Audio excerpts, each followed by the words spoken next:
salam. There is not that much known about Dhul Kifl, but from the 2 verses that talk about Dhul Kifl, we can come to a conclusion that he was among the righteous. Dawood alayhi salam. King Talut led an army against Jalut's army. Jalut was a huge, strong warrior who exuded an aura of fear. Jalut challenged any soldier to a one-on-one combat against him. Everyone from Talut's side was terrified except for Prophet Dawood alayhi salam.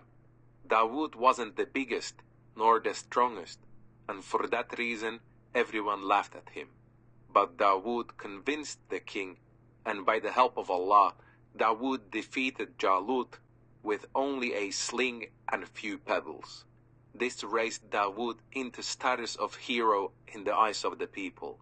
And after the death of King Talut, Dawood was chosen as a king by the people. Sulaiman alayhi salam. Sulaiman was the son of Dawood alayhi salam. The kingdom that Dawood ruled was passed on to Sulaiman after the death of Dawood.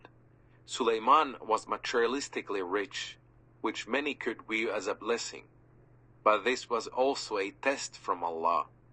When people gain wealth and control, they can become arrogant, as Pharaoh did. But Sulaiman stayed humble and on the right path. Sulaiman had also the ability to speak to animals and jinns. Ilyas alayhi salam. Ilyas was sent to the people that worshipped an idol called Baal. The idol worshippers mostly persisted on this belief and were punished. On the other hand, the ones who followed Ilyas were rewarded. Ilyasa alayhi salam. Ilyasa falls into a category of prophets of whom is little information to be known. Other 2 prophets who also fall into this category are Ilyas and Dhul Kifl. But from the 2 ayats Ilyasa is mentioned, we see that Quran speaks highly of him. Yunus alayhi salam. Yunus was sent to the people of Nineveh. These people were idol worshippers. Yunus spread the message of Islam, but the people didn't listen. So Yunus warned the people of the punishment of Allah. They answered with, "Let it happen." So Prophet Yunus fled the city. When Allah was about to punish the people, and the people saw the power of Allah, they immediately repented and embraced Islam. This is the only time when Prophet's entire community embraced Islam. Yunus, that had fled away, ended up in the ocean where he was swallowed by a whale.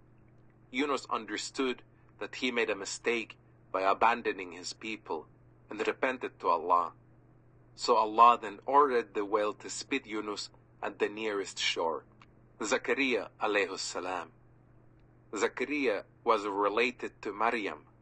When Maryam, the daughter of Imran and the mother of Isa alayhi salam, was a child, her father Imran had passed away, so a father figure was needed.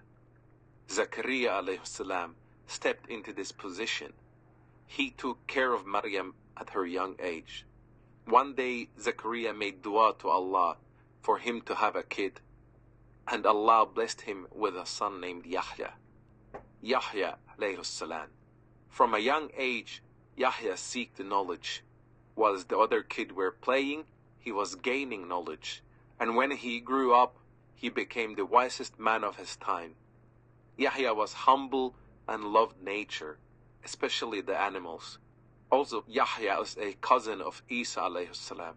Isa alayhi salam, also known as Jesus in Christianity, was born miraculously from her virgin mother Maryam. Unlike in Christianity, Isa is not considered as the son of God, but as a prophet. After Yahya was killed, Isa alayhi salam received his first revelation and was commanded to preach the truth.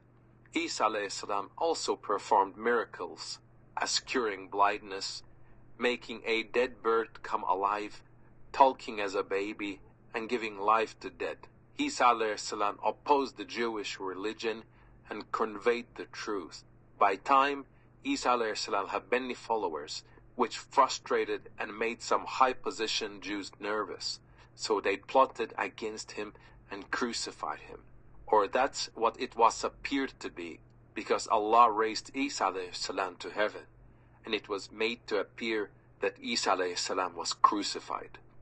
Muhammad, peace be upon him, the final messenger and the last prophet, he was the son of Abdullah and Amina. Unfortunately, his parents died when he was a child, so he lived with his uncle Abu Talib.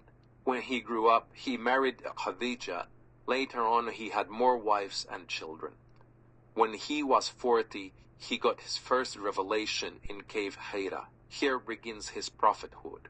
When he started giving dawah to the people of Mecca, people in high positions got very angry. People from his tribe including. The people tried to humiliate Muhammad, tried to hurt him, but his belief in Allah was stronger. The persecution got so severe that Muslims left to Ethiopia and later immigrated to Medina, which is also known as Hijrah. The Arabs didn't want Muslims to spread Islam, so they waged a war on them, and this resulted in big battles. Battle of Badr, and then followed by Battle of Uhud. Few years before his death, he conquered Mecca and forgave the people who persecuted Muslims for years. Muhammad sallallahu alaihi wasallam was an ordinary man, an example to the whole humanity, to the Muslims. His mannerism, etiquette, and decisions were the best of a kind. There is so much more to know about every single prophet, especially Prophet Muhammad. His life story is truly inspirational and will make you fall in love with him and his personality.